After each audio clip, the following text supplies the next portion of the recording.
சத்யா பார்த்தீங்கன்னா, ஆதிரிய வந்து எப்படியாவது வந்து பிளான் பண்ணி வந்து இந்த மாரி கௌதம்க்கும், ரோஹிணிக்கும் கல்யாணம் பண்ணி வச்சு, அவங்க 2 பேரையும் பயங்கரமா அசிங்கப்படுத்தி தலகுனிய வச்சிரணும் அப்படின்னு பிளான் பண்ணியிருந்தா, கௌதம் அப்படியே பிளேட்ட மாத்தி விட்டுட்டு வேல்வெளிய போயிட்டு கல்யாணம் பண்ணியிருப்பாரு. ஸோ இந்த விஷயம் ரொம்பவே ஷாக்கிங்கா இருந்திருக்கும்.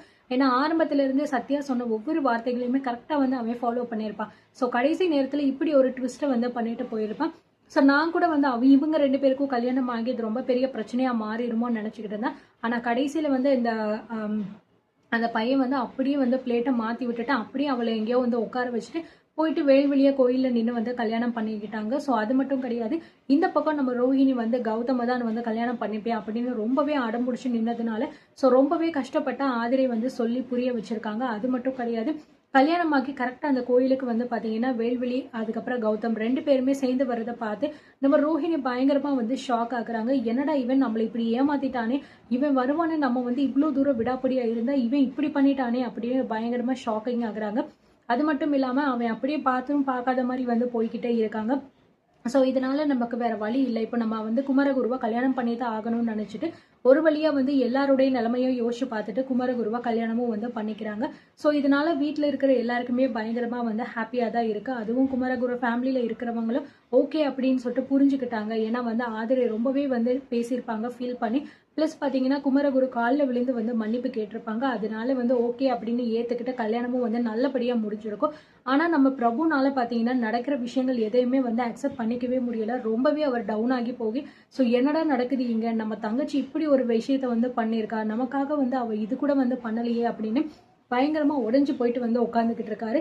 ஸோ கல்யாணமாகி ஒரு வழியா பாத்தீங்க அப்படின்னா வீட்டுக்கு குமரகுரோட வீட்டுக்கு வந்து கூட்டிட்டு போயிட்டு நல்லபடியா விளக்கேற்றவும் வச்சிடறாங்க.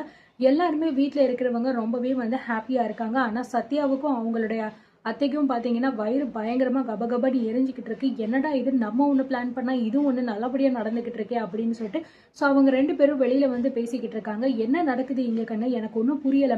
நம்ம ஒரு பிளான் போட்டு அந்த ஆதிரியை வந்து மண்ணக்கவ வைக்கணும், அவ அசிங்கப்பட்டு அவமானப்பட்டு நிக்கிறது நம்ம பார்க்கணும்னு நினைச்சா அந்த ஆதிரை ஒரு பிளான் கூட பண்ணாம அவ்வளோ அசால்ட்டா வந்து ஜெயிச்சுட்டு போயிட்டாலே, இப்ப நம்ம தோத்துட்டோமா அப்படிங்கிற மாதிரி சொல்லும் போது, அத்தை தயவு செஞ்சு கொஞ்சம் வாயை மூடுங்க, என்னைக்குமே நம்ம வந்து தோக்கவே கூடாது, இது வந்து ஒரு பெரிய விஷயம் கிடையாது, கல்யாணம் நடந்துருச்சுன்னா அவ்வளவுதானா, ரோகிணி சந்தோஷமா இருந்துருவாளா, அவ வந்து இந்த கல்யாணம் பண்ணிட்டு தினம் தினம் வந்து சித்திரவதையை அனுபவிக்கணும், அதுக்கான ஏற்பாடு எல்லாத்தையுமே நான் கண்டிப்பா பண்ணுவேன் அப்படிங்கிற மாதிரி சொல்றாங்க.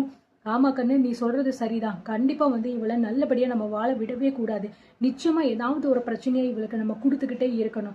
அது மட்டும் கிடையாது, நம்மள நம்ப வச்சு கடைசி வரைக்கும் வந்து நம்மளை நம்ப வச்சு கழுத்தறுத்தானே அந்த கௌதம், அவனை கூட நம்ம வந்து சும்மா விடக்கூடாது. நம்ம சொல்ற எல்லா வார்த்தைக்குமே ஆமா சாமி போட்டுட்டு கடைசி நேரத்துல அப்படியே அந்த வேல்விழியை கல்யாணம் பண்ணிட்டு போயிட்டான் பாத்தியா, அவனால சும்மாவே விடக்கூடாது அப்படின்னு சொல்லிட்டு பாத்தீங்கன்னா சொல்லிக்கிட்டு இருக்காங்க. கண்டிப்பா தான், இவங்க 2 பேரையுமே நான் பழி வாங்காம விடவே மாட்டேன். நான் ஒரு பிளான் பண்ணா இவங்க ஒரு பிளான் பண்ணிட்டு எல்லாத்தையுமே நல்லபடியா நடத்திட்டு சந்தோஷமா இருக்கலாம்னு பாக்குறாங்களா, அது ஒரு காலமுமே வந்து இந்த சத்திய அனுமதிக்கவே விட மாட்டேன் அப்படின்னு பயங்கரமா வந்து பிளான்லாம் வந்து பண்ண போறாங்க. ஸோ இந்த பக்கம் வீட்டில் விளக்கேற்றி முடிச்சோடனே எல்லாருமே வந்து உட்காந்துக்கிட்டு இருக்காங்க.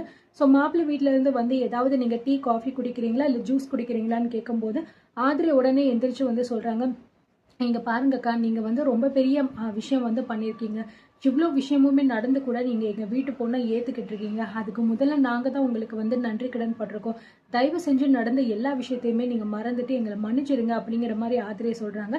ஸோ குமரகுரோட அம்மா சொல்றாங்க, இங்க பாருங்க ஆதிரை, இதெல்லாம் வந்து நடந்து முடிஞ்ச விஷயம், இதுக்கப்புறமும் ரோஹிணி உங்க வீட்டு பொண்ணு கிடையாது, எங்க வீட்டு பொண்ணு, அவளை நான் என் மகளா பாத்துக்கிறேன், நடந்தது நடந்து போச்சு, அது ஒரு கெட்ட திருஷ்டியா நினைச்சு நம்ம மறந்துருவோம், இதை பத்தி நம்ம பேசி நம்ம வந்து சங்கடப்பட வேண்டாம், இதை இதோட விட்டுறலாம் அப்படிங்கிற மாதிரி சொல்றாங்க.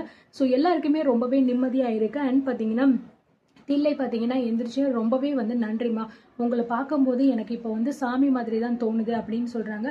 ஐயோ சம்பந்தி, எதுக்கு இவ்வளோ பெரிய வார்த்தையெல்லாம் நீங்க சொல்றீங்க, அப்படிலாம் ஒன்றும் நீங்க சொல்ல வேண்டாம், இதுக்கு முன்னாடி என்ன வேணாலும் நடந்திருக்கலாம், இதுக்கப்புறமும் என் பையனும் என் மருமகளும் நல்லபடியா அவங்க வாழ்க்கையை வாழ்ந்தாலே எங்களுக்கு அதுவே போதும், அதை விட வேற என்ன சந்தோஷம் எங்களுக்கு இருக்க போகுது அப்படிங்கிற மாதிரி சொல்றாங்க.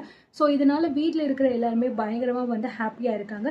இருந்தாலுமே நம்ம பிரபு பாத்தீங்கன்னா அங்க கூட எதுவுமே சொல்லாம ரொம்பவே சோகத்துல இருக்காங்க. ஸோ நம்ம ரோஹிணி பார்த்தீங்கன்னா கோயிலில் வச்சு பேசின ஒவ்வொரு விஷயத்தையுமே வந்து நினச்சி வந்து பார்த்துக்கிட்டு இருக்காங்க. நம்ம வந்து ஆசைப்பட்டு ஒரு கல்யாணத்தை அவளுக்காக பண்ணணும் அப்படின்னு எவ்வளவோ தூரம் கஷ்டப்பட்டு இந்த கல்யாணத்தை ஏற்பாடு பண்ணோம். ஆனால் அவள் பார்த்தீங்க அப்படின்னா தன்னோட காதல் தான் பெருசு அப்படின்னு சொல்லிட்டு விருப்பமே இல்லை அப்படின்னு சொல்லிட்டுல என்னென்னமோ வந்து பண்ணிட்டாலே. நம்மளோட நம்பிக்கையை ஒட்டுமொத்தமாக நம்ம ரோஹிணி வந்து உடைச்சிட்டாலே அப்படின்னு ரொம்பவே கவலைப்பட்டுக்கிட்டு இருக்காங்க. இதை எல்லாத்தையுமே நம்ம ஆதிரை பார்த்துட்டு ரொம்ப ஃபீல் பண்ணுறாங்க. இவர் வந்து காலையிலேருந்தே சரியில்லை அப்படிங்கிற மாதிரி. ஸோ எப்படி வந்து பார்த்தீங்கன்னா இதை இவங்க ஹேண்டில் பண்ண போகிறாங்க அப்படிங்கிறத பார்க்கலாம். சத்யாவோட அடுத்த பிளான் என்னவா இருக்கும் அப்படின்னு உங்களுக்கு தோணுதுன்னா கண்டிப்பாக கமெண்ட்ல சொல்லுங்க.